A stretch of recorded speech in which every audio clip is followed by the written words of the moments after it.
On a crisp Monday dawn, C.P. Brady, a youthful surfman, kept vigil from his outpost at United States Coast Guard Station 183, perched on Cape Hatteras.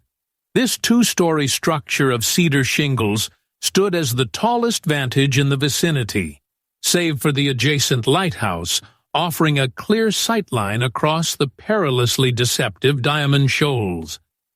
As Brady's shift progressed halfway, with the first rays of sunlight piercing the lingering fog, a vague form materialized out of the gloom. Gradually, an enormous five-masted schooner, outfitted with full sails, came into view. Battered relentlessly by the churning sea, the ethereal craft swayed perilously back and forth, beached at a great distance on the shoals, evoking the image of a phantom from a bygone era.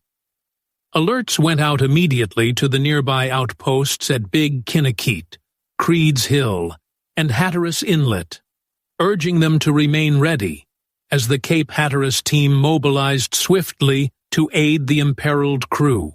Yet, upon reaching the shoreline, the fierce January gales and pounding breakers rendered any approach to the marooned schooner utterly unfeasible.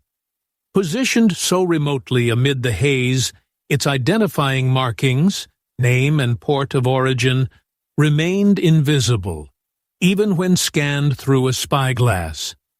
Lacking any means to close the distance, and observing no evident distress signals from those aboard, the surfmen could only hold position, anticipating improved conditions to probe the enigma of the vessel immobilized on Diamond Shoal. It would take 5 more days before they could set foot on the enigmatic ship. In the year 1866, William Donnell joined forces with Gardner Deering to establish a modest shipbuilding operation in Bath, Maine. Each of these men had inherited the trade from their own fathers, who were experienced shipbuilders, and they initially focused on crafting compact schooners, fishing boats, and various vessels suited for coastal navigation, soon earning acclaim for their superior craftsmanship and attention to detail. 2 decades later, Gardner Deering assumed sole ownership of the yard, and by 1905 he officially welcomed his offspring, Frank, Harry, Lydia, and Carol, as co-owners in the enterprise, officially incorporating it as the Gigi Deering Company shipbuilders and ship agents on May 6th of that year. At this stage, the firm had advanced to producing substantial schooners with 4 or 5 masts and persisted in this specialization throughout the First World War, turning out roughly 1 ship annually. As the conflict drew to a close, the company had honored each of Gardner's children by christening a vessel in their name, and in 1918 work commenced on what would become the yard's most impressive creation to date, destined to bear the name of his youngest son, Carroll. When the Carroll A. Deering finally entered the water on April 4, 1919, she already seemed like a throwback from an earlier era, having been constructed well after the vast majority of modern commercial and passenger ships had shifted to steel hulls and steam propulsion. Yet in many respects, this oak-framed 5-masted schooner represented the crowning achievement of Gardner Deering's extensive career in shipbuilding, standing as the biggest craft ever to emerge from his facility. The vessel's Oregon pine masts rose to a height of 108 feet, topped by 46-foot upper sections. Measuring 255 feet in length and 44 feet across the beam, she boasted 3 decks, displaced 1,179 tons, and required just 11 crew members to operate. Her sail area spanned an astonishing 6,000 yards, supplemented by a steam-powered auxiliary engine positioned on the forecastle, known as the Donkey, which handled the lifting and dropping of her paired anchors while also managing the elevation of her enormous canvas. In addition, she accommodated 2 compact lifeboats. Although the Deering family eschewed the tradition of champagne baptisms for their vessels, Annie, the wife of Carroll, proclaimed, "I christen thee, Carroll A. Deering." At the moment, the grand schooner eased into the waters of the Kennebec River. Ownership of the Carroll A. Deering was shared between the Deerings and a group of investors hailing from various parts of the Northeast. At her helm stood Captain William Merritt, a seasoned mariner who had earned renown as a hero during the Great War. The schooner embarked on profitable journeys, hauling coal from ports in the United States southward to destinations in South America. In the span of her debut year, she generated returns exceeding half the original outlay for her proprietors. Yet this auspicious beginning was destined to halt suddenly. The schooner Carroll A. Deering departed from Hampton Roads, Virginia, on August 26, 1920, carrying a cargo of coal destined for Rio de Janeiro. However, by September 2nd, the vessel paused in Delaware, where its 54-year-old commander, Captain Merritt, checked into a hotel to recuperate from an abrupt bout of sickness. Even after a full 5 days had passed, Captain Merritt's condition showed no improvement, leading him to conclude that he was unfit to proceed with the journey. Reports also indicate his dissatisfaction with the onboard team, prompting his reluctance to travel alongside them. Notably, the prior group of sailors had declined to rejoin for this trip, with the exceptions of First Mate Sewall E. Merritt, Captain Merritt's own son, and engineer Herbert Bates. In their place came a patchwork assembly of unknown Scandinavian seamen, rounded up in haste. Concerned for his gravely ailing father, Sewall Merritt dispatched a telegram to Gardner Deering in Maine, seeking a substitute skipper. The recommendation came for his fellow Portland resident, the seasoned schooner expert Willis B. Warmow. At 66 years of age, Captain Warmow had stepped away from active duty 6 years earlier, yet he stayed available for temporary roles in situations like this. The message from the Deerings arrived while he was away on a family getaway with his wife and their daughter, Lula Warmow. Without hesitation, he agreed to the assignment and made his way to Delaware to take charge.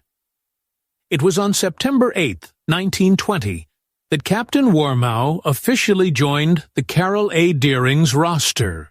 Accompanying him as the fresh first mate was Charles B. McClellan, a Boston mariner procured on short notice. The crew promptly embarked on their extended journey toward Rio, reaching the port without any mishaps in November. During their stay in Rio, Captain Warmow shared a meal with a longtime acquaintance, Captain George A. Goodwin, another seafarer. Over the course of the evening, Warmow confided in his companion about his unreliable first mate, describing him as utterly incompetent, and noted that the second mate offered little improvement, though he added that in the event of trouble, his engineer, Herbert Bates, a fellow Mainer, could be counted on for support.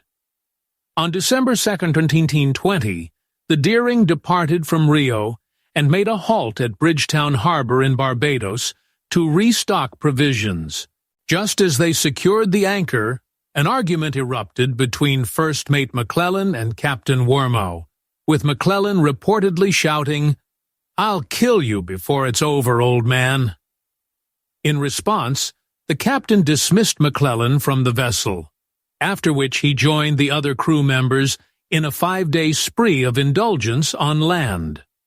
While docked in Bridgetown, Captain Warmow confided in yet another skipper, Hugh L. Norton, who commanded the schooner Augusta W. Snow, expressing deep concerns over his first mate's ongoing issues. The man frequently became intoxicated while ashore, struggled to manage the crew effectively and inflicted what Wormow considered excessively harsh and unwarranted abuse on them. Norton later remembered Captain Wormow appearing robust and healthy during their discussion, though accounts from other observers suggested the veteran captain was not faring as well as he seemed. Captain Wormow informed Captain Norton of his intention to navigate the Deering only as far as Virginia, after which he planned to return directly to his home in Maine. He also shared his concerns privately with another skipper, G.W. Bunker. During their candid exchange, they explored the risks of a potential uprising among the crew, and although Wormow viewed the threat as genuine, he remained confident in the loyalty of his engineer, Herbert Bates, believing that this single ally would suffice to steer them safely to Virginia. Captain Bunker expressed greater skepticism, yet Wormow pointed out that the vessel's lack of cargo offered a layer of security, as it eliminated any motive for the sailors to seize valuables and profit from a revolt. Shortly after this discussion with Wormow, Captain Norton encountered the first mate, McClellan. According to Norton, McClellan appeared somewhat composed and not entirely inebriated during their talk. The first mate vented his frustrations, describing ongoing conflicts with the crew and explaining how Captain Wormow consistently undermined his efforts to enforce discipline, leaving him without real power to perform his duties. Furthermore, McClellan noted that Wormow's failing vision forced him to handle all navigation responsibilities single-handedly. In a moment of exasperation, McClellan pleaded with Norton for a transfer to a different vessel, specifically requesting a position as his first mate, but Norton declined, deeming McClellan's temperament unreliable. True to Norton's assessment, McClellan reacted with fury to the rejection and erupted in a tirade. Norton, along with his own first mate and the commander of a nearby ship, all witnessed McClellan bellowing a fresh warning. "Well then, I'll get the captain before we get to Norfolk. I will." McClellan's spiral into intoxication proved so unruly that authorities took him into custody. In the end, though, Captain Wormow chose leniency, posting bail to secure his release and escorting him back aboard to sober up. On January 9, 1920, the Carroll A. Deering weighed anchor and departed from Bridgetown, bound for Hampton Roads, Virginia. The fate of the vessel during the ensuing days stayed shrouded in enigma. Come the dawn of Friday, February 5th, conditions at sea had improved sufficiently for search teams to venture close to the enigmatic craft. The U.S. Coast Guard cutter Manning, accompanied by the salvage tug Rescue, promptly reached the location. Upon closer inspection, the rescuers discerned the inscription on her hull, Carroll A. Deering, hailing from Bath, Maine. Efforts by the Coast Guard to hail the abandoned schooner yielded silence. Detecting no evidence of anyone aboard, authorities authorized the rescue's skipper, James Carlson, to go on deck. Carlson, along with 4 crew members, launched a dinghy and rowed toward the schooner's left flank. Scaling a solitary line, they gained access to the deck. The group stood in awe before the spectral ship. Swells surged across her planking and cascaded below into the cargo spaces.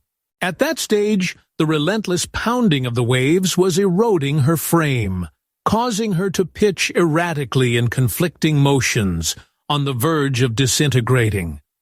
Her backbone lay embedded almost 14 feet deep in the ocean bottom. It became evident that rescuing the virtually pristine schooner was out of the question. Carlson and his team commenced an inspection of the interior.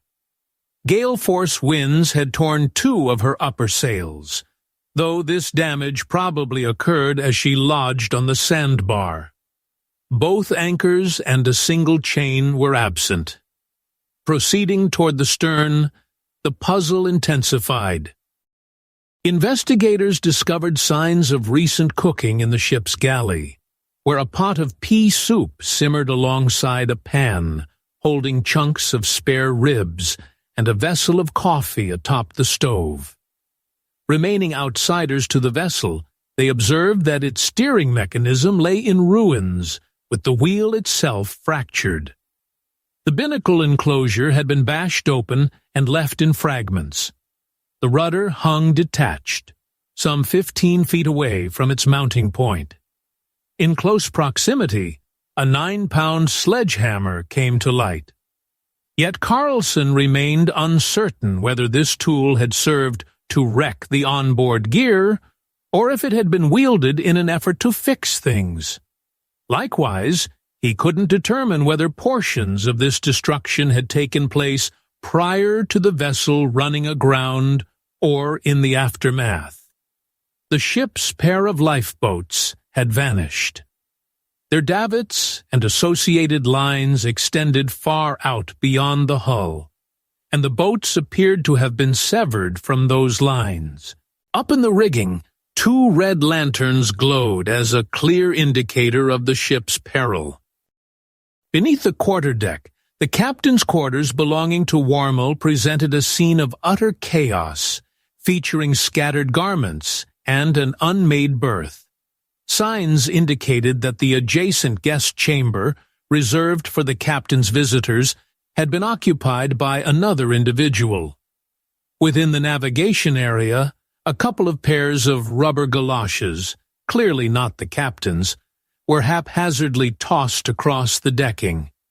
Absent were his chest, along with the rest of his private possessions, not to mention the vessel's charting instruments, journal entries, and assorted documents.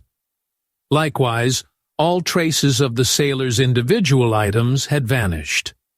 Among the discoveries was Captain Warmel's Bible, which Carlson arranged to return to his relatives.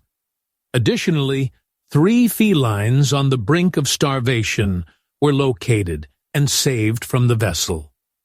As a seasoned recovery specialist, Captain Carlson found himself utterly perplexed by the bizarre circumstances encountered aboard the Carroll A. Deering, the enigma surrounding the fate of her sailors, and the reason they deserted a seaworthy and precious craft, quickly escalated into a nationwide fixation.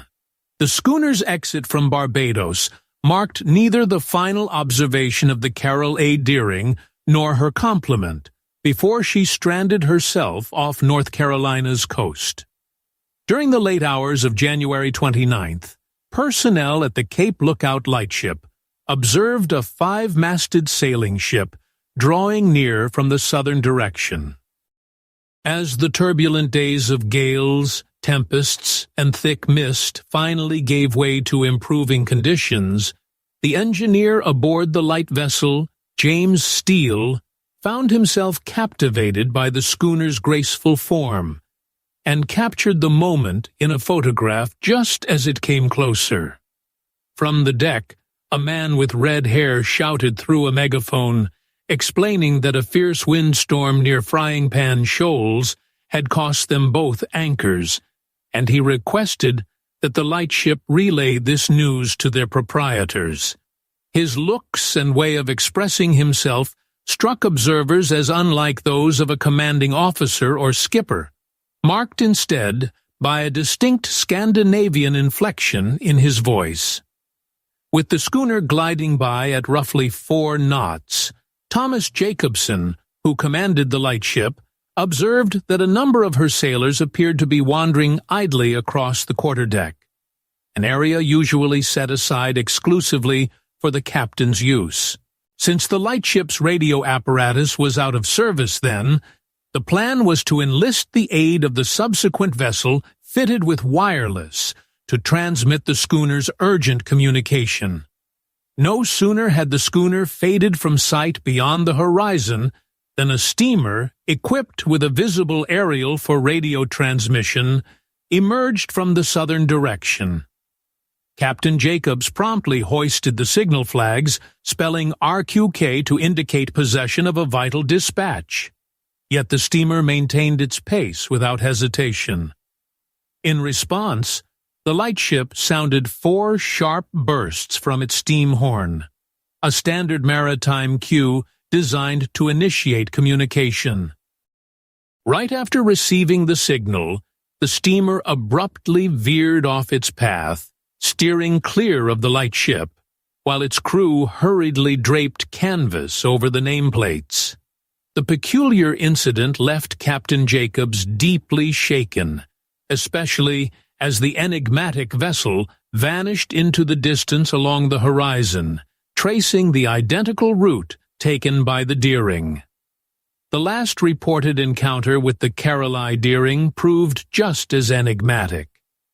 Just a single day prior to the Deering running aground, on Sunday, January 30th, Captain Henry Johnson aboard the steamship Lake Elan caught sight of a 5-masted schooner. Although her nameplate remained hidden from view, the position and details of the ship strongly indicate that it was indeed the Deering. According to Captain Johnson, the schooner itself looked entirely normal in every respect, yet its trajectory struck him as highly unusual, since it seemed to be heading directly toward the perilous shoals near Cape Hatteras.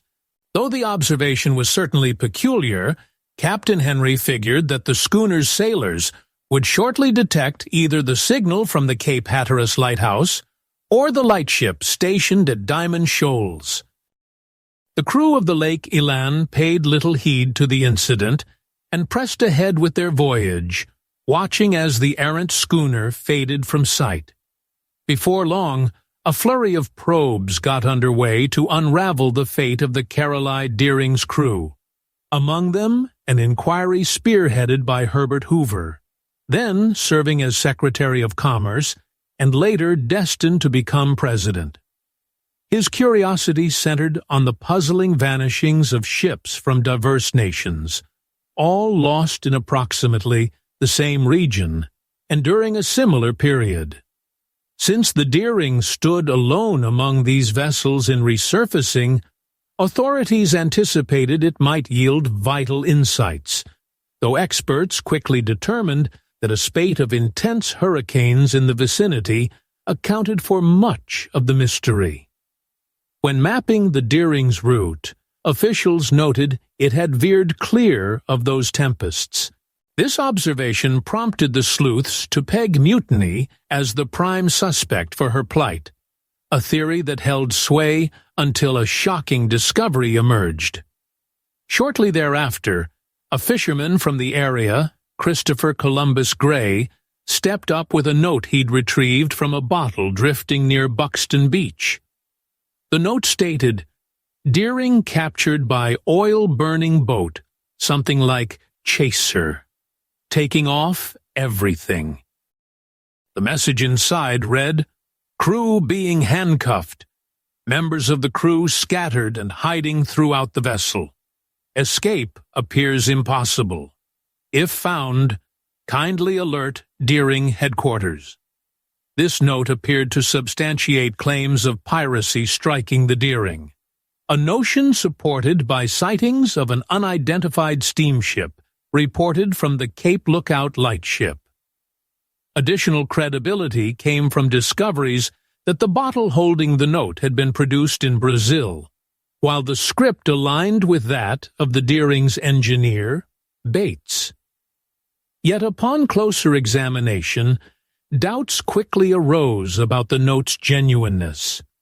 Although the writing was initially linked to Chief Engineer Bates, investigators realized it closely resembled the hand of another individual, Christopher Columbus Gray.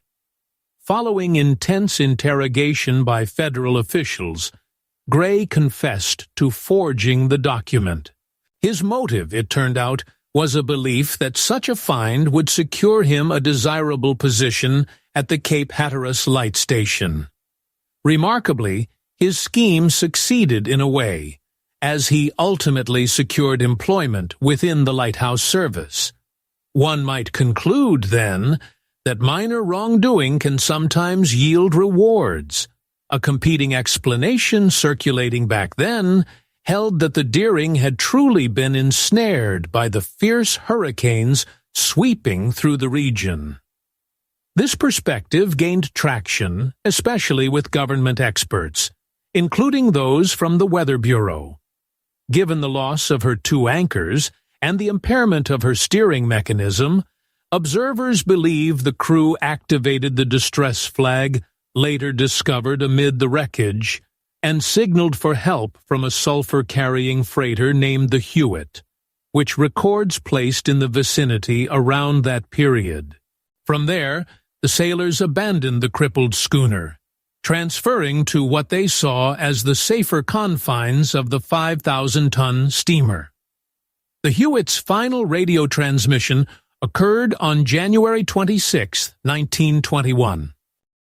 No remnants of the ship have surfaced since that time. Should it have rescued the sailors from the Deering, those individuals would have encountered an identical enigmatic destiny to the one that engulfed the Hewitt, along with its entire complement. Beyond the possibilities of foul conditions at sea or attacks by pirates, rebellion among the ranks stands as yet another popular supposition. The friction that existed between Captain Warmel and First Officer McClellan received thorough documentation, backed by accounts from multiple observers. Speculation holds that an incident ignited a confrontation, resulting in the violent slaying of Captain Warmel, and potentially Engineer Bates as well, amid a burst of fury. For a short while afterward, the remaining hands continued to operate aboard the vessel before deserting the schooner, aware that their wrongdoing was bound to come to light eventually. Adrift in the lifeboats, they faced the relentless fury of the ocean, whipped into chaos by the storm raging close by. It's conceivable they perished amid those turbulent waters, though it's equally possible that fortune favored them, and they reached shore. Once there, they could have concealed the boats and slipped seamlessly into everyday life, vanishing eternally into the obscurity of the past. The tales surrounding the Carol A. Deering and the disappearance of her personnel captured global attention through widespread press coverage. Reporters delved deeply into the array of proposed causes, spanning the ordinary all the way to the otherworldly. Some individuals tied the vanishing of the vessel to accounts of a Soviet scheme intended to capture U.S. merchant ships.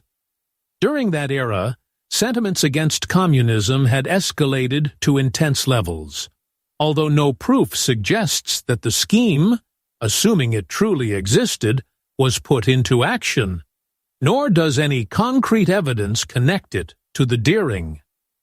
A far more ordinary explanation posits that, following harm from the tempests, the Deering ran aground near Diamond Shoals with her crew aboard, prompting them to evacuate into the lifeboats during the darkness prior to the schooner's discovery. Subsequently, those small craft likely disintegrated amid the rough waves, claiming the lives of the sailors before they could make it to shore. Lacking substantial further clues, and with no signs of the crew ever reappearing, the official probes concluded shortly thereafter, yielding no firm resolutions. Lula Warmel, the daughter of Captain Warmel, remained resolute in her quest for resolution amid the unresolved questions. She devoted her lifetime to sustaining media interest in the case and urging authorities to pursue each potential avenue of investigation. Her persistent advocacy stands as a primary factor in our contemporary understanding of the enigma. In the ensuing months, it soon emerged that the Carol A. Deering could not be restored. Different groups salvaged whatever items they could from the spectral craft, and following a failed recovery effort, officials classified her remains as a risk to navigation, leading to their demolition via explosives on March 4, 1921. Fragments of the wreckage later drifted onto the beaches, and local accounts claim that certain pieces of her wooden framework were repurposed by residents for constructing homes nearby. The Carroll A. Deering marked the final vessel constructed at the G.G. Deering shipyard. That same year, Gardner Deering passed away at 88 years old. Today, his enduring influence persists through an intrigue that continues to captivate the public and baffle sleuths even now. On the afternoon of Friday, November 21, 1902, Captain James McMaw of the Lake Frater Algonquin gazed through his binoculars into the mist enveloping Lake Superior. Even though visibility was limited and gentle breezes were stirring, the conditions hardly tested the Algonquin as she proceeded northward. Some 80 miles distant from Kewana Point, Captain McMaw caught sight of a downbound freighter's faint outline, positioned about 7 miles off. The seasoned mariner at once identified the distinctive three-masted form of the steamer. This was no stranger to him, a 245-foot weak carrier named the Bannockburn, which regularly plied the very same waters as the Algonquin. With the season winding down so far, only a handful of ships still navigated the lake. The captain remarked that the Bannockburn traveled without her typical pair of barges, a prudent choice given the stormy prospects of late November gales on these concluding trips. He duly entered the observation into the vessel's log, adding that she appeared to be faring steadily through the elements, with no oddities in evidence. Mere moments afterward, perhaps a full minute, Captain McMaw peered through his binoculars once more, yet the Bannockburn had vanished entirely. Stunned by the inexplicable vanishing act, he swept his gaze across the horizon time and again. In that fleeting interval of averted eyes, no freighter could possibly have slipped beyond sight, leaving the Algonquin isolated in the immense expanse of Lake Superior. No verified glimpse of the Bannockburn would ever come to light thereafter. The previous day alone, this Canadian-flagged freighter, Bannockburn, had been busily receiving grain cargoes at the Canadian Northern Elevator in Port Arthur. Destined for Midland, Ontario, within Georgian Bay on Lake Huron, she readied herself to haul 85,000 bushels of wheat. The SS Bannockburn, a product of British craftsmanship, had taken shape in 1893 at the Sir Railton, Dixon and Company shipyard in Middlesbrough, situated along the Tees estuary. Displacing 1,620 tons, she extended to a length of 245 feet, or 74.4 meters, and featured a beam measuring 40 feet, or 12.2 meters.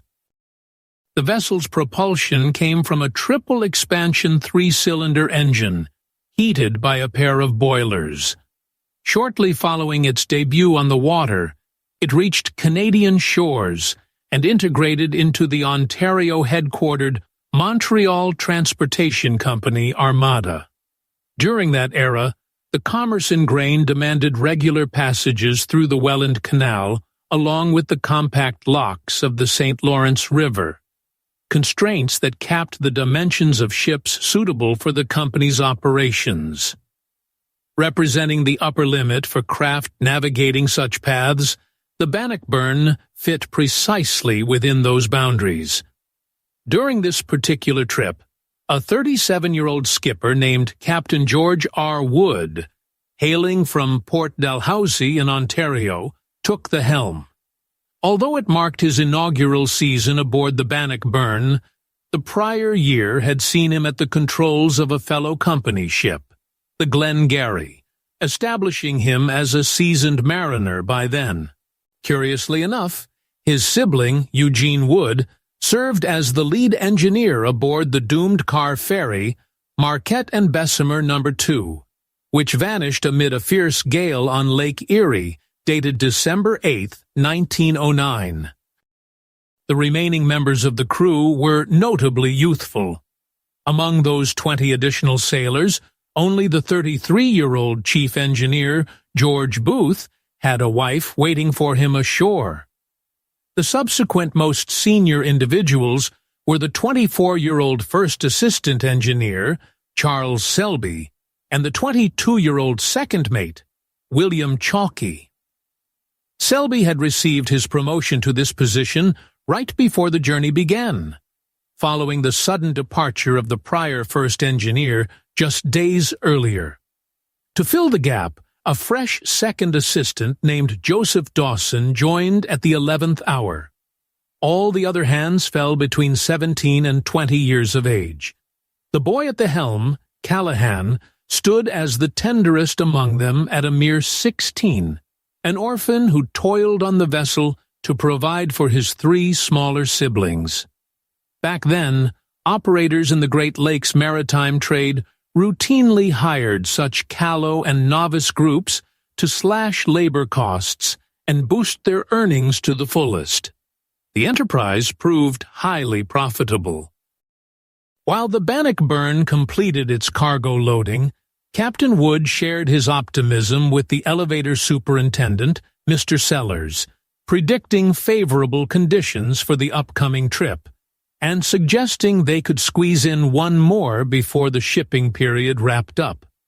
Yet Mr. Sellers, drawing on his far greater tenure in the trade, expressed strong skepticism, pointing out how frost was starting to form and extend from the coastline. In his view, the navigational window was swiftly closing. On November 21, 1902, the Bannockburn set out from Port Arthur shortly after 9 a.m. Although her itinerary had called for an earlier departure the previous day, she encountered a temporary grounding while heading toward the broader waters of the lake, compelling a return to port. Following a detailed inspection, officials determined the harm was slight, affirming her structural integrity and authorizing her to proceed with the journey.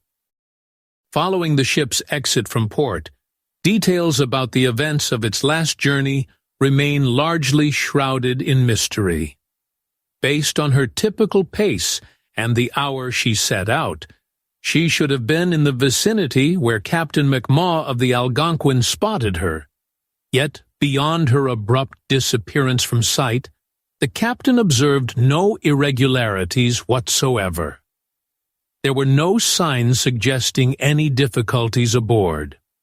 That evening, as the Algonquin proceeded northward, it faced a brisk wind and rougher waters shortly thereafter, though it reached harbor without significant issues. With darkness settling in, a fierce tempest swept across Lake Superior, bringing massive waves and relentless gales. Captain McMaw considered himself fortunate to have docked prior to the peak intensity of the November storm's arrival.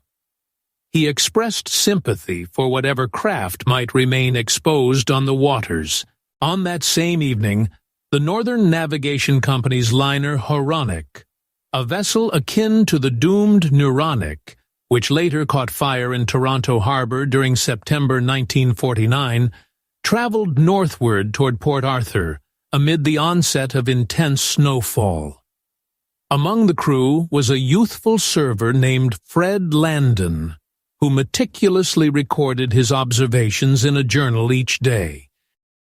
He observed that the vessel faced the season's most ferocious gale on the 21st.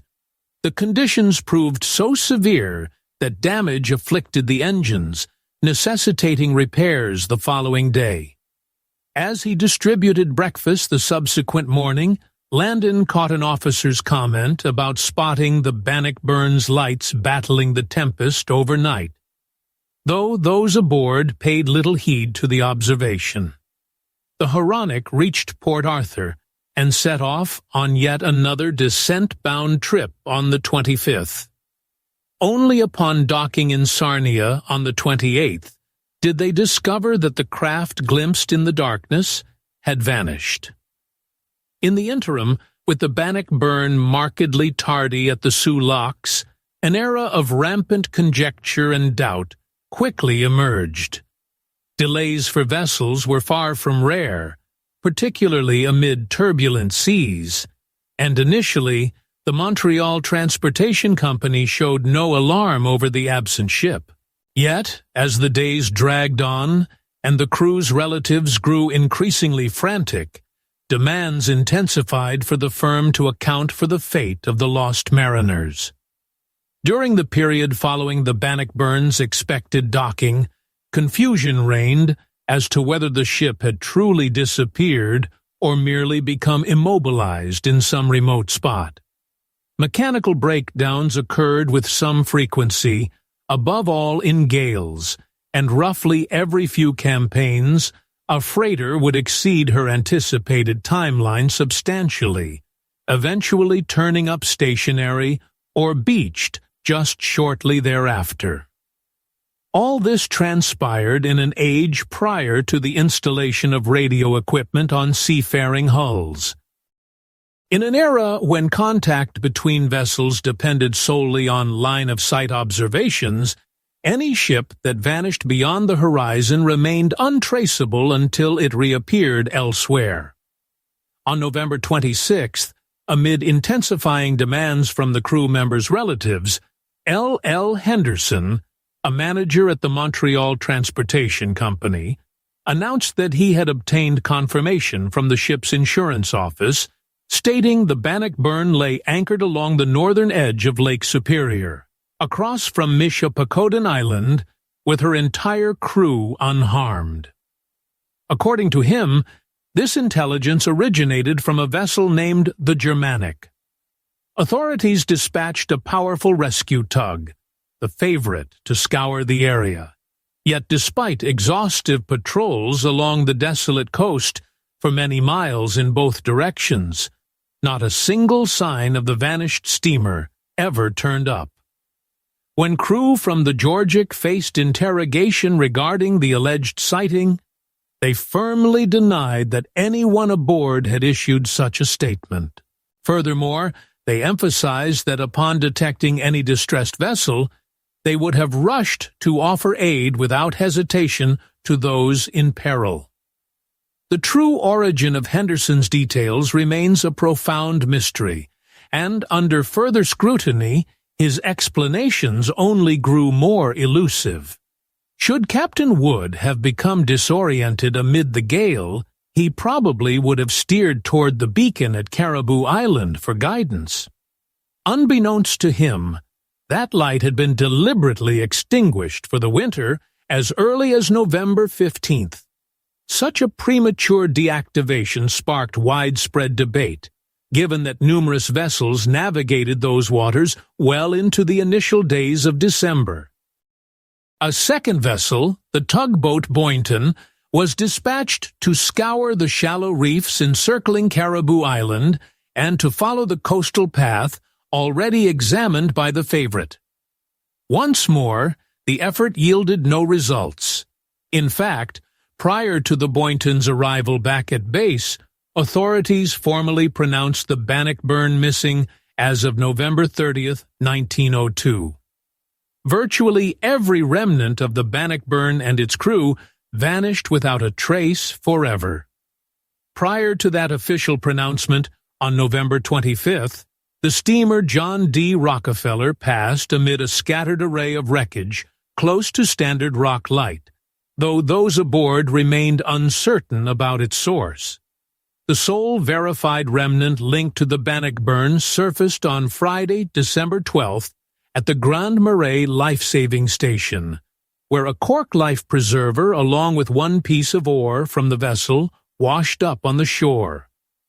This profound scarcity of clues offered scant insight into what became of the Bannockburn and the 21 souls aboard her. Captain McMaw, serving on the Algonquin, proposed that an abrupt boiler blast had likely sunk her. This seemed to be the sole rationale for her abrupt disappearance from view that afternoon. Yet, no proof exists to substantiate such an idea, and McMaw conceded that he observed or detected nothing resembling an explosion. While boiler blasts were a frequent topic of conjecture during that era, they occurred only infrequently, particularly aboard modern, carefully tended ships, such as the Bannockburn. As the navigation season concluded, and the lock at Canadian Soo was emptied for maintenance, workers uncovered one isolated steel panel from the hull. Although experts could not conclusively tie it to the Bannockburn, the find prompted credence to propose that the vessel had ventured into the storm with a compromised structure, which ultimately gave way amid the turbulent waves. Still, scant additional facts bolster this hypothesis, particularly since an examination of her hull had taken place right prior to departure. The most reliable last observation of the Bannockburn originated with the Algonquin, happening precisely at the position where one might anticipate finding her, based on her intended route. Moreover, this account was duly documented well before the vessel vanished. Although the crew members stationed in the Huronix pilot house remained convinced that they had glimpsed the Bannockburn's lights amid the fierce gale's obscurity that evening, uncertainty lingers about whether that glow truly belonged to the vanished vessel.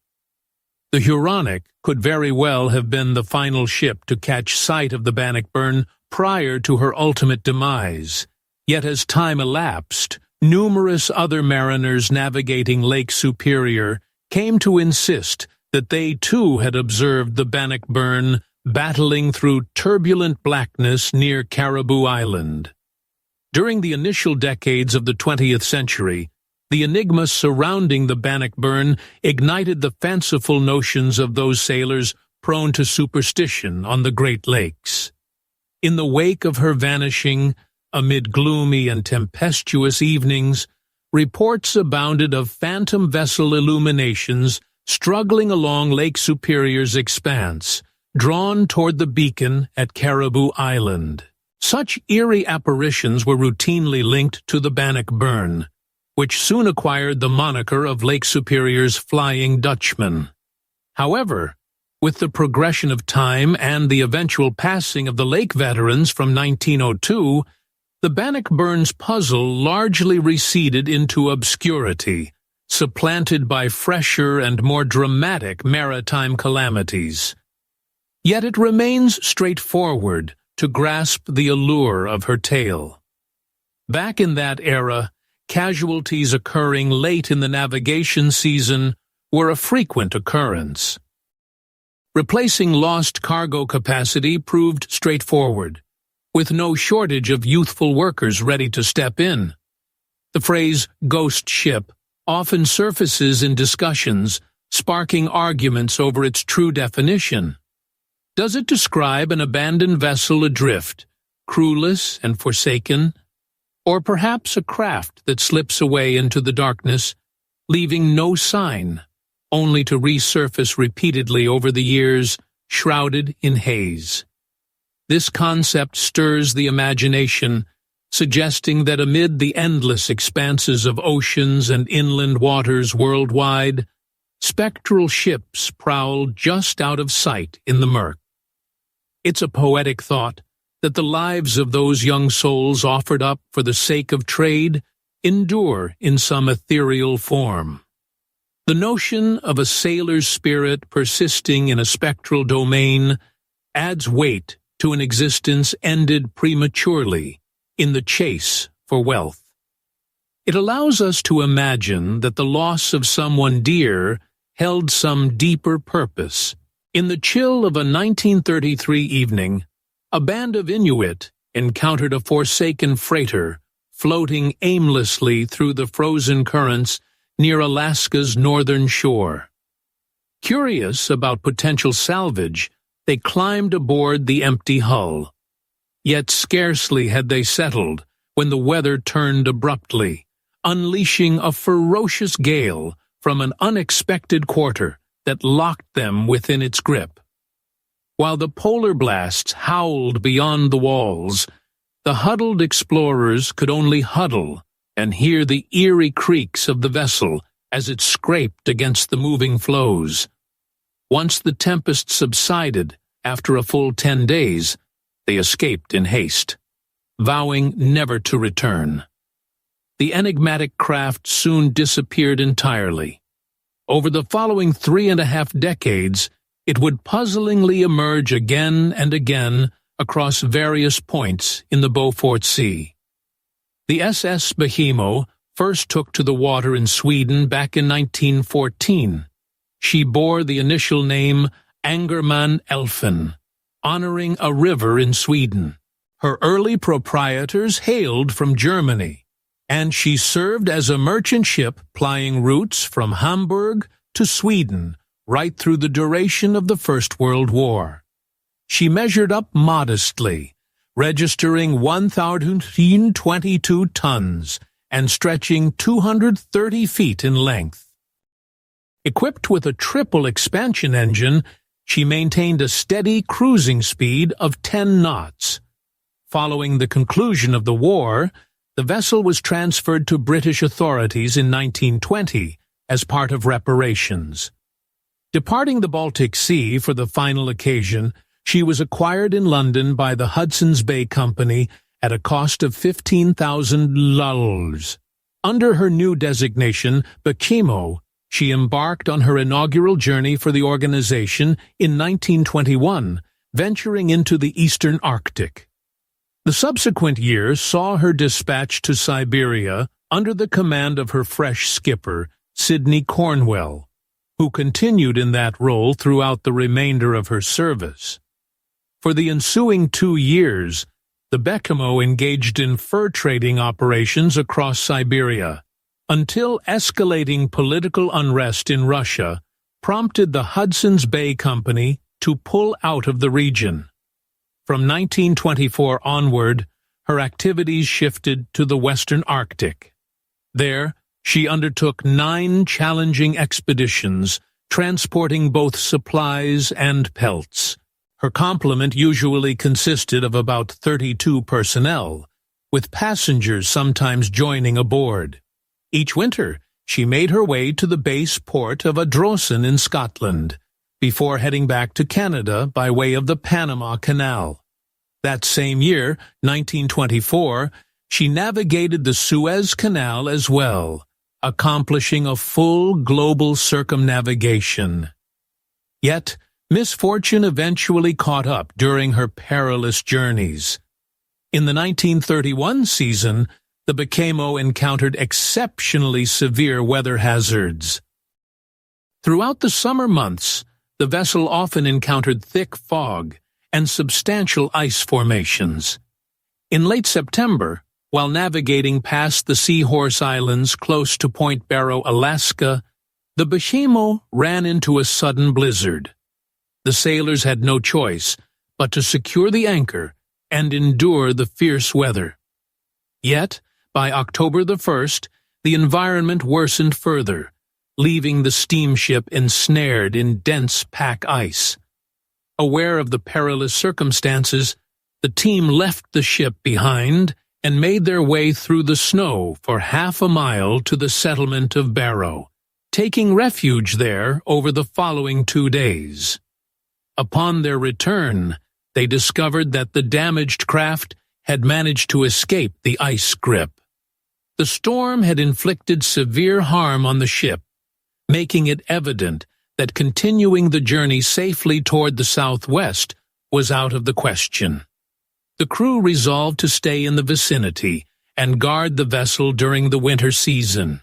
However, on October 8th, matters took a turn for the worse as the ship found itself once more firmly locked in the ice, this time with far greater intensity. On the 15th, An aircraft from the Hudson Bay Company arrived to evacuate the personnel. Captain Cornwell, along with 14 of his crew members, chose to stay with their charge rather than abandon it. The company supplied them with supplies sufficient for the cold months ahead, and the men erected a basic makeshift hut in the immediate area. They avoided staying aboard the ship itself. Maintaining warmth in such a sizable structure proved unfeasible, and the unpredictable movements of the ice posed a constant risk of capsizing her. In the days that followed, they carried out regular upkeep on the vessel, focusing primarily on removing ice buildup from the rudder to avoid structural harm. Their efforts came to an abrupt halt, though, when a fierce, vision-obscuring storm battered the region on November 24th. As the tempest finally subsided, the Baychimo had vanished entirely from sight. Captain Cornwell, along with his team, presumed that the fierce gale had claimed the already battered vessel, sending it to the depths. They made their way toward Barrow, intending to catch a ride back to Vancouver. Yet, in an unexpected turn, an Inuit hunter pursuing seals came upon the forsaken ship just a few days afterward, frozen fast in the ice close to Skull Cliff, roughly 45 miles distant. The captain and his men pursued it there and determined that the damage was so severe the craft could never endure the harsh winter conditions without peril. They salvaged what cargo lingered aboard and deserted the ship once and for all, fully aware it was likely to shatter amid the unforgiving frozen expanses of the Beaufort Sea. Shortly thereafter, Captain Cornwell and the surviving members of his crew were airlifted to Vancouver. The SS Baychimo received formal declaration as a total loss, and the sailors resumed their everyday existences. However, come the depths of that same winter, the vessel re-emerged in a stunning twist, sighted some 300 miles eastward from its initial point of abandonment. This marked merely the beginning of a series of enigmatic resurgences. A traveler by the name of Leslie Melvin first caught sight of her while journeying toward Nome alongside his team of sled dogs. There, he encountered the vessel drifting serenely close to the coastline. Some months afterward, a band of prospectors stumbled upon her as well. These early encounters struck people as peculiar curiosities, yet hardly out of the ordinary. The region has always been notoriously perilous, and it was routine for vessels to fall victim to encroaching ice, prompting their crews to desert them. In most cases, once forsaken, such a ship would yield to the harsh weather within days, or perhaps weeks. Yet from time to time, one of these abandoned crafts would endure through 1 or even 2 seasons prior to ultimately breaking apart. Thus, as the Baychimo materialized on the horizon repeatedly during the ensuing months, the residents of the area paid it little mind. However, with the passage of time and the persistent reappearances of the forsaken hulk, whispers spread that an otherworldly force was steering the spectral vessel. Witnesses who glimpsed her insisted that it seemed as though an invisible hand was at the helm, maneuvering her clear of jagged reefs and perils that would test the skills of any crewed boat. Her mystique intensified in 1933, when a party of Inuit hunters, caught in a sudden gale, had no choice but to take refuge inside the phantom ship's frame for a full 10 days. Such eerie occurrences solidified the Baychimo's notoriety as a vessel under a dark spell. That same summer, members of the trader's crew and passengers, a modest schooner engaged in a scientific venture to gather native blooms from Alaska and the Arctic, climbed aboard her. What an enchanting vessel she was! Once the crew had thoroughly examined the abandoned ship, it vanished into the darkness under cover of night. Yet, as their journey pressed on, the Baychimo materialized repeatedly in the distance, lingering just beyond the visible edge of the sea, almost as though it were shadowing their path. Come November 1939, Captain Hugh Paulson made a bold effort to recover her, only for his own craft, far too modest in size, to prove inadequate for securing the imposing bulk of the Baychimo. That marked the final documented visit to her decks. Throughout the rest of 1939, observers caught glimpses of her on multiple occasions, though she invariably slipped away from any attempts to seize her. As World War II erupted and the post-war era unfolded, reports of such encounters dwindled sharply. Many concluded that the ship had at last yielded to the inevitable pull of the deep, and it faded into obscurity. Then, unexpectedly, a band of Inuit hunters encountered her in March 1962, adrift close to the coastline of the Beaufort Sea. Her final verified appearance came in 1969, when she was observed meandering through dense fields of pack ice, fully 38 years since she'd first been abandoned to her doom. Decades have passed without another trace, yet the enigma endures. The ship's improbable endurance, drifting crewless across one of the planet's most perilous stretches of ocean, still leaves experts scratching their heads. In 2006, authorities in Alaska launched an initiative aimed at unraveling the puzzle. To this day, however, the search has turned up empty. The documented encounters with the phantom vessel represent merely a fraction of what might have truly occurred. Countless more individuals could have boarded her in secrecy, slipping past the annals of time. What secrets did they uncover amid the deserted staterooms, or as they delved into the shadowy depths of her storage compartments? Did an otherworldly essence define her existence? What allowed her to endure for so many years amid the frozen seas? Did she ultimately meet her end beneath the waves? Or does she persist even now, adrift in a remote and overlooked corner of the Arctic, poised for rediscovery by some future wanderer? In the dead of night during 1909, as the SS Waratah made its way toward Durban, South Africa, a passenger in first class by the name of Claude G. Sawyer stirred from his berth and stepped out onto the deck. A fiery red hue scorched the heavens while the ocean roiled beneath. From the distant edge of the water, a demonic shape emerged, brandishing a blade in one grip and holding a cloth drenched in gore in the next. Drawing closer, the ghostly vision repeated the name Waratah endlessly, pulling Sawyer from his horrifying slumber at last. Come dawn, a lingering unease gripped him, and each subsequent evening brought the identical haunting vision, the same phantom shrieking Waratah relentlessly.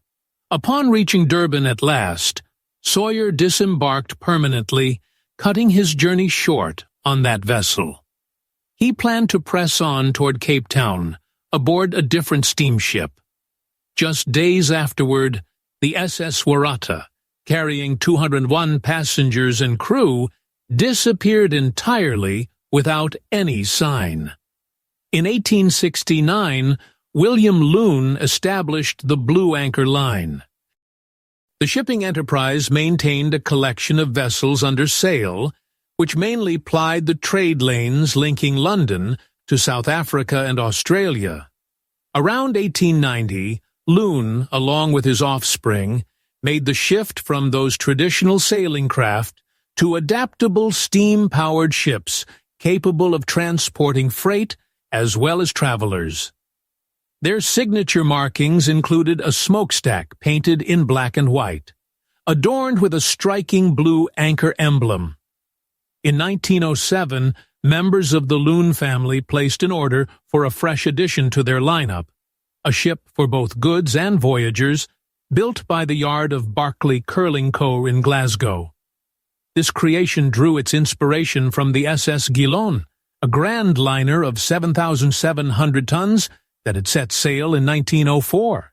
Yet the newcomer would surpass it by almost 2,000 tons, positioning her as the grandest and most opulent addition to the Blue Anchor Armada. Bearing yard number 472, she slid into the water on September 12, 1908, and received her name from Mrs. J.W. Taverner, the spouse of Victoria's Agent General, a detail that apparently escaped the recorder's notice as unworthy of notation. The SS Waratah measured 9,839 tons overall, stretched to 465 feet in length, and had a width exceeding 59 feet. Propulsion came from twin pairs of quadruple expansion steam engines turning dual propeller shafts, granting her a working pace of 13.5 knots. Among her safety features was a double-layered underbelly, while her structure featured 8 separate watertight sections. The vessel offered opulent quarters for as many as 128 travelers in first class, complete with finely appointed cabins, a grand dining area, and a dedicated space for musical entertainment. For third-class passengers, it provided space for up to 300 individuals. Built primarily to serve as a transport for immigrants, the Waratah included adaptable storage areas in its holds that could transform into sleeping quarters accommodating up to 700 people in steerage during trips outbound while carrying ordinary freight on the journeys back to London. In addition, she accommodated a staff of 154 members. Following a triumphant series of trials at sea conducted on October 23, 1908, the ship was handed over to its proprietors and promptly launched into service for what would be a brief operational life. Departing from London on her inaugural journey on November 5, 1908, under the command of Captain Joshua Edward Ilbery, a seasoned officer from the Blue Star Line boasting 3 decades of service, she encountered a blaze in the engine compartment early in the trip. Crew members swiftly contained the incident, and necessary fixes were carried out in Sydney. Undeterred, she finished the crossing and arrived back in London on March 7, 1909. Once docked, it seemed Captain Ilbery harbored some reservations about the ship's performance, noting problems with her balance that complicated the task of securing freight effectively. Looking back, it's challenging to gauge just how serious Ilbery's worries truly were as they came under close examination during a subsequent investigation and were dramatically amplified in contemporary media coverage. As a highly capable and esteemed leader at sea, Ilbery nonetheless deemed the Waratah seaworthy for her forthcoming trip, a passage that ultimately marked the end of her days. Waratah is a species of flower native to the southeastern part of Australia and a state emblem of New South Wales. The origins of the name Waratah trace back to the Eora Aboriginal community, the original inhabitants of the region that later developed into Sydney. Over the years, misfortune seemed to shadow ships bearing that moniker. One vanished in the English Channel during 1848, a second disappeared en route to Sydney in 1887, and a third met its end in the Gulf of Carpentine vicinity in 1897. By the count, no fewer than 4 such ill-fated craft had perished prior to the Blue Anchor Line's Waratah embarking on her fateful last journey in 1909. This particular crossing marked only the vessel's sophomore outing, departing from London on April 27th of that year. The initial segments proceeded smoothly during her halts in South Africa, yet fierce storms battered her as she navigated the stretch between Adelaide and Melbourne. Arriving in Sydney come June, she emerged unscathed and free of any significant complications. On June 26th, she departed Sydney, her holds brimming with 7,800 bars of bullion alongside wool, chilled beef, milk products, and wheat flour. Further freight and travelers joined her in Adelaide and Melbourne. Setting off from Australia on July 7th, she carried roughly 100 souls headed toward her South African ports. It was amid this portion of the trip that Claude Gustave Sawyer, a first-class traveler and Swiss-origin mechanical expert residing in Sussex alongside his relatives, began voicing alarms after noting multiple signs of the ship's precarious balance. According to him, the Waratah exhibited a pronounced tilt toward the starboard side even amid tranquil waters, only to lurch back abruptly with such ferocity that it harmed two voyagers, Mrs. Colwood, slated to alight in Durban, and Miss Lascelles, plus the on-board physician, Dr. Howard Fulford. He openly shared his apprehensions with other passengers, declaring the Waratah to be a vessel plagued by misfortune. Mr. Claude Sawyer stood out as a knowledgeable and experienced academic. He possessed a solid grasp of how a well-constructed vessel ought to perform amid diverse circumstances. Yet, as the ocean liner pressed onward, its persistent tilt had diminished to just a slight angle, and before long, Sawyer almost set aside his worries entirely. That changed, however, 3 or 4 days after departing Durban, when he experienced a haunting dream featuring an eerie figure wielding a sword and clutching a cloth drenched in blood. This disturbing vision recurred in his sleep every night for the rest of his voyage. When Sawyer inquired about the dream's significance from fellow traveler Mr. Ebworth, the man suggested it might serve as an omen. Convinced by this interpretation, Sawyer resolved to disembark upon reaching Durban and continue his travels aboard a different vessel. He urged other passengers to follow suit, but none took up his plea. On the morning of July 25th, Sawyer stepped off the ship as it docked in Durban. The following day, the Waratah set sail from Durban, heading toward Cape Town, South Africa. A few days afterward, on July 28th, Sawyer endured one final nightmare. In it, he observed the vessel far off, battling fierce swells, until an enormous wave crashed across her deck, capsizing her to the starboard beam. Moments later, she vanished under the surface. The Waratah had been slated to arrive in Cape Town by July 29th. Her vanishing sparked an extensive hunt, reports of supposed glimpses, and rampant theories regarding the fate of the modern liner and its 211 passengers and crew. The final verified encounter with the SS Waratah occurred courtesy of the steamship Clan McIntyre, shortly before 4 o'clock on July 27th. The ships exchanged messages via signal lamp, while the swifter, more recent Waratah passed the aging steamer close to the Baychimo River's outlet, slipping from view beyond the horizon by 9:30. Conditions in the region worsened swiftly, culminating in a fierce storm the very next day, July 28th.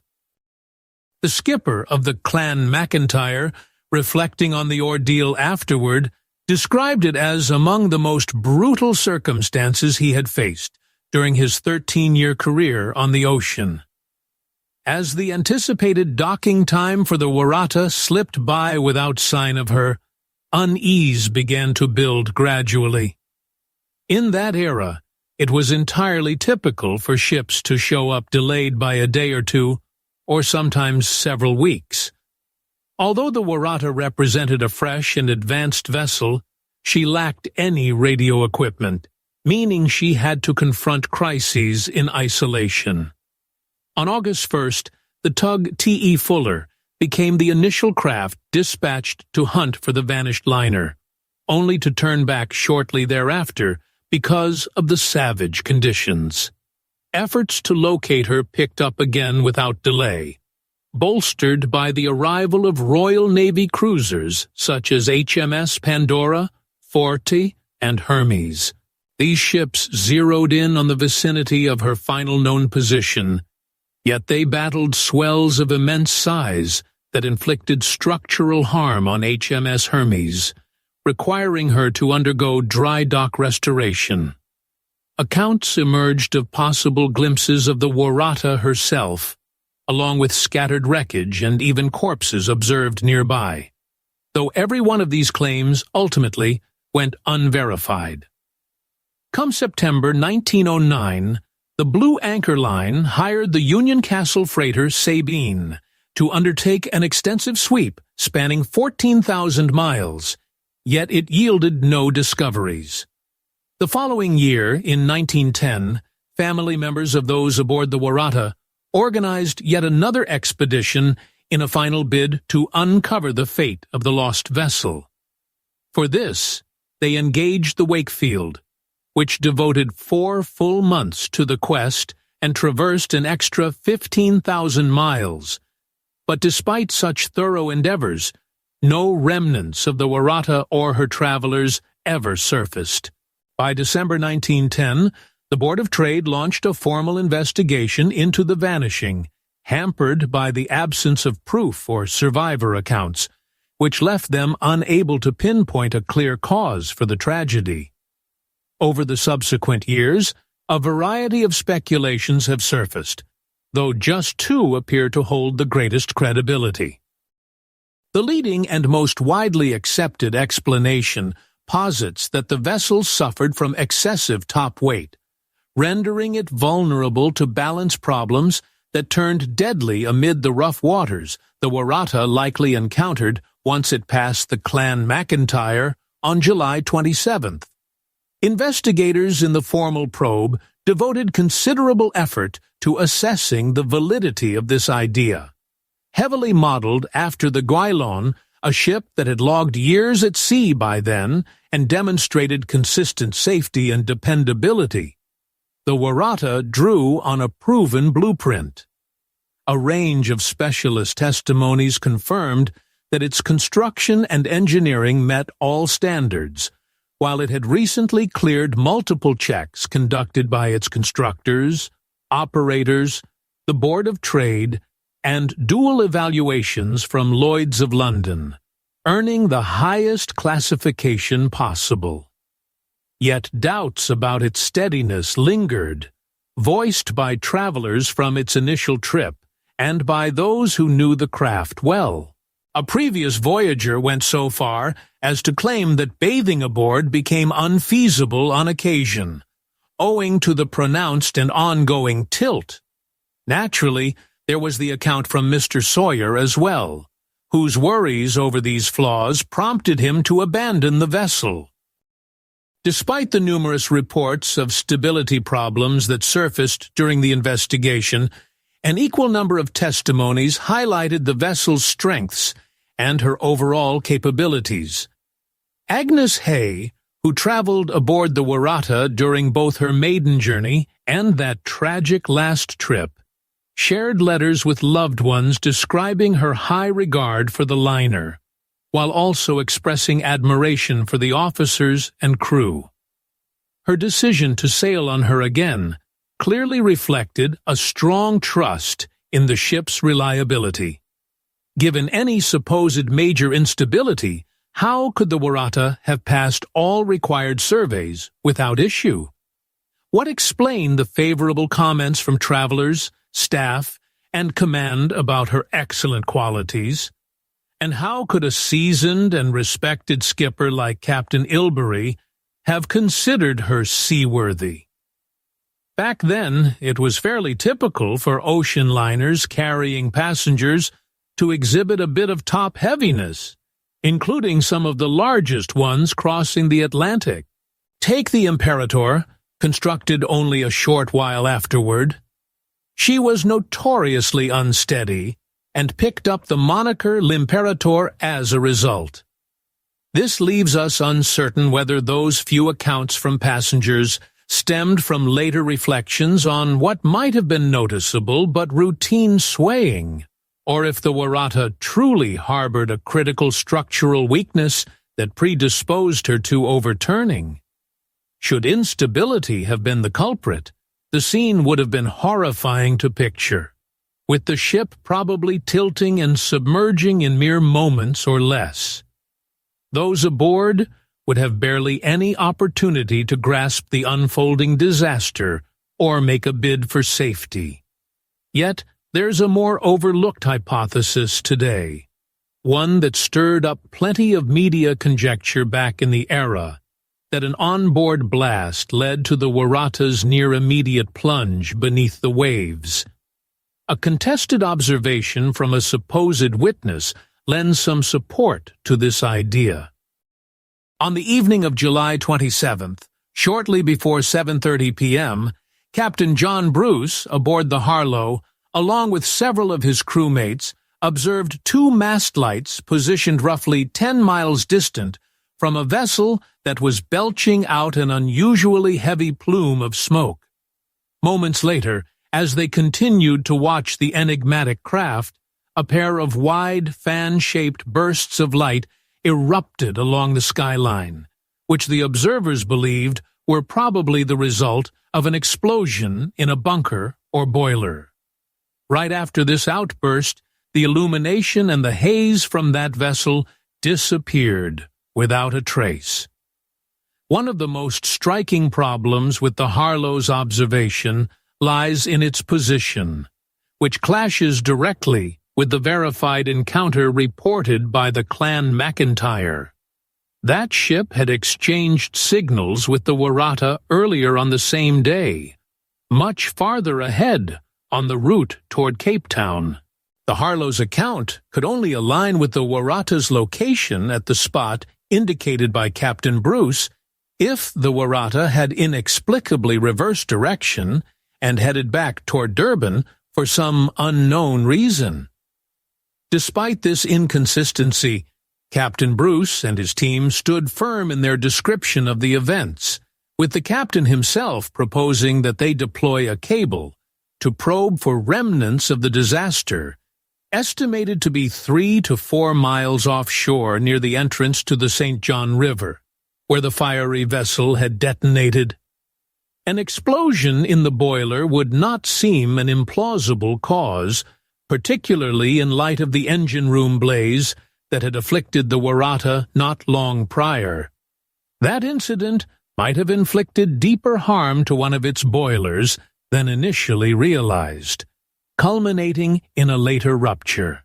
Although no formal verification ever emerged, scattered accounts mentioned the discovery of scorched debris in the vicinity, and history records other maritime blasts that sank ships rapidly while scattering scant remnants afloat.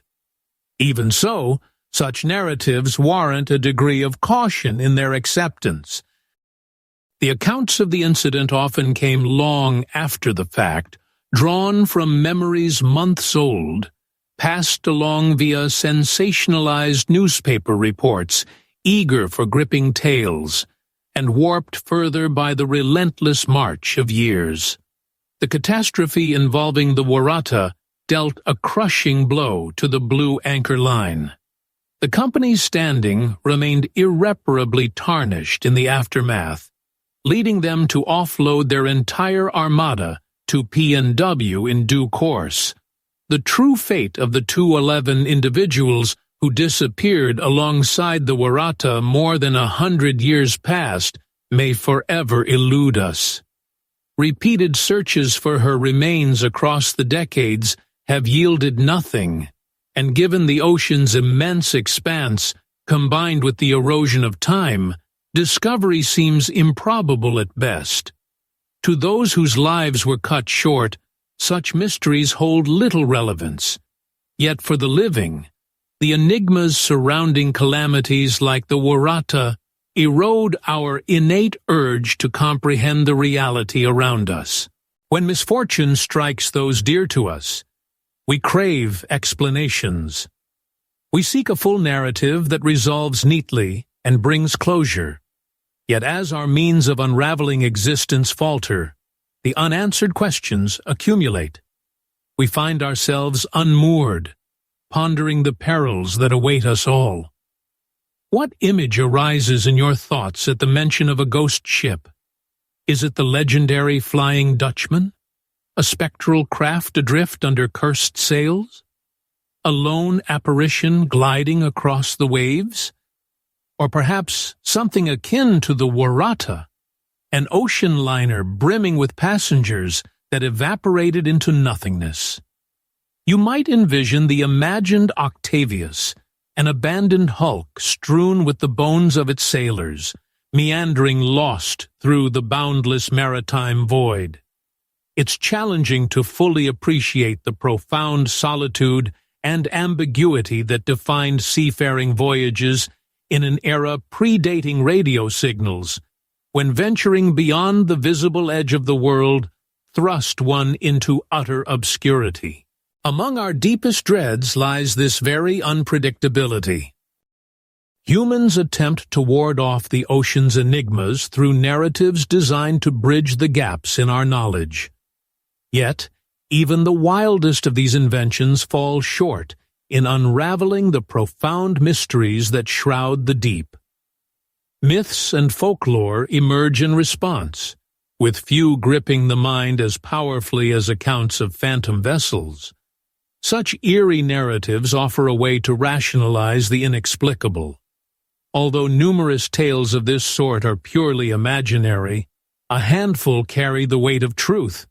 Certain ones endure through endless retellings, such as the saga of the Mary Celeste. In contrast, many others slip into near-total obscurity.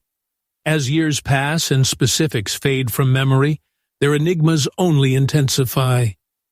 One such account fits this mold: the authentic chronicle of the Barca Resolven, commonly known as the Welsh Mary Celeste. Right from the instant that European voyagers set foot in what is now Newfoundland, the abundance of marine life in those surrounding seas became strikingly evident. The abundance of precious natural assets sparked numerous disputes among settlers eager to dominate the territory. In 1713, through the Treaty of Utrecht, France conceded Britain's sovereignty over the island, yet it permitted French vessels to continue fishing along the western coastline. Known as the Treaty Shore or French Shore, this pact endured and was repeatedly upheld well into the 20th century. Although the arrangement was generally honored, ongoing hostilities and conflicts between France and Britain created a tense atmosphere in the vicinity. Wary of their enduring adversary, the British stationed multiple Royal Navy vessels there to conduct regular surveillance and monitor the French fishing operations, an effort dubbed the Fishery Protection Service. As the 1800s drew to a close, and ties between the nations warmed considerably, such missions turned increasingly mundane. On August 28, 1884, the gunboat HMS Mallard, commanded by Lieutenant Hamilton Brown, departed from St. John's and headed northwest for yet another standard patrol. Come the morning of August 29th, conditions were ideal, revealing stunning views of the nearby landscape. While navigating the entrance to Trinity Bay, positioned 30 miles eastward of Catalina, the crew caught sight of a massive iceberg shimmering far off, with a dense fog layer lingering along the distant sea line. The calm of the morning shattered abruptly as the watchman shouted, "Sail ho!" Initially, only the duty officers registered the alert, yet before long, as the shape sharpened against the skyline, all hands on deck fixed their gazes on the enigmatic craft emerging into view. She appeared as a brig carrying plain canvas, though her course veered unpredictably, suggesting an absence of anyone at the helm. Drawing nearer, observers picked out signs of minor harm to her structure. The bow fittings lay in ruins, and several yard arms had snapped clean at their ends. Her small boats were nowhere to be seen, and the decks stood eerily vacant. Calls rang out from the men toward this odd derelict, yet silence met every attempt. In the end, Commander Brown directed a subordinate and a handful of sailors to climb aboard and probe the mystery. They launched a cutter and started pulling toward her. Tension thickened the air as the ghostly hulk drew within reach. Slipping beneath her overhanging transom, they made out the lettering of her name and origin port. Res Elvin, up her wrist with whales. An unsettling hush enveloped the ship, amid her rhythmic groans against the swell. Tattered rigging whipped lazily in the wind, while soft waves kissed her sides. Not a soul emerged to challenge them, offer welcome, or plead for aid. A piercing cry from a seabird echoed above as their small craft nudged against the larger ship's side. The boarding party ascended with care onto the deck, discovering a vessel that appeared fully capable of sailing, marred only by slight surface blemishes. Dividing into groups, they conducted a meticulous inspection throughout. Anticipating some grim discovery, they instead encountered an abandoned craft maintained in almost impeccable condition. Within the skipper's quarters, the journal lay exposed on a desk, while the timepiece continued its steady rhythm. In the areas housing the sailors and travelers, belongings and attire remained untouched. Remarkably, the stove in the cooking area still held a lively flame. It seemed the entire complement had simply evaporated into thin air. The final notation in the commander's journal dated back just 6 hours earlier and revealed no irregularities. Perplexed, the searchers made their way back to the Mallard to relay what they had observed. Captain Brown detailed a minimal team to oversee the forsaken ship, and for the ensuing hours they patrolled the surrounding waters in hopes of locating any castaways adrift. Yet no signs emerged. Eventually they secured a towing cable, and the Mallard hauled the Resolvent toward land, where additional probes ensued. Under the leadership of Captain John James, the Resolvent served as a 143-ton wooden trading brigantine. Her usual route connected Wales with assorted Canadian harbors, transporting lumber and fish. She departed from Harbor Grace on August 27, 1884, heading toward Snug Harbor in Labrador to collect a cargo of preserved cod. For this journey, she carried 8 seamen, predominantly from Wales, along with 4 passengers from the vicinity. None of them was ever located again. The discovery of the abandoned ship sparked intense debates about what had become of its occupants. The most prominent hypothesis traced its origins to the massive iceberg observed by the Mallard shortly before the empty craft came into view. Theorists suggested that during the darkness, the Resolvent had struck the iceberg, prompting those aboard to desert her under the mistaken impression that the damage was far worse than it truly was. Subsequently, Captain James, along with his passengers and crew, perished when their modest lifeboat capsized amid the vast ocean. Yet Captain James stood as a seasoned mariner with voyages spanning the globe, and his trusted first mate, James Matthias, brought equally profound expertise to the deck. It strains credulity to imagine the captain directing his team to forsake the vessel unless he held unwavering conviction that no alternative remained. A few even proposed that the Resolvent encountered the iceberg only after her crew had already departed. An alternative explanation held The dense fog had disoriented the Resolvent, leading her to crash against the cliffs near Random Island. Even so, this scenario prompts the identical puzzle. What could drive the men to leave behind a craft that remained fully capable of sailing? Lacking solid resolutions to the enigma, the Resolvent changed hands and resumed her duties at sea. Precisely 3 years afterward, she met her end while en route to Newfoundland, burdened with a cargo of timber. Over time, the tale of the spectral Resolvent slipped into obscurity. That changed in 2013, however, when Captain James's great-grandson opened an email from a woman in Canada, whose relatives lived in Deer Harbor, Newfoundland. In it, she recounted how her grandfather, accompanied by his elder sibling, had stumbled upon a corpse on a tiny islet adjacent to Random Island during the very same month and year that the Resolvent turned up deserted. The remains, clad in a captain's attire, were positioned beneath a tree, gazing toward the distant waves. The find went unreported, and the remains received burial in an anonymous plot. The lady confessed that although the tale had circulated among her relatives for generations, she lacked any means to confirm its authenticity. Yet, at roughly that period, her grandfather, along with his sibling, abruptly acquired a considerable amount of funds.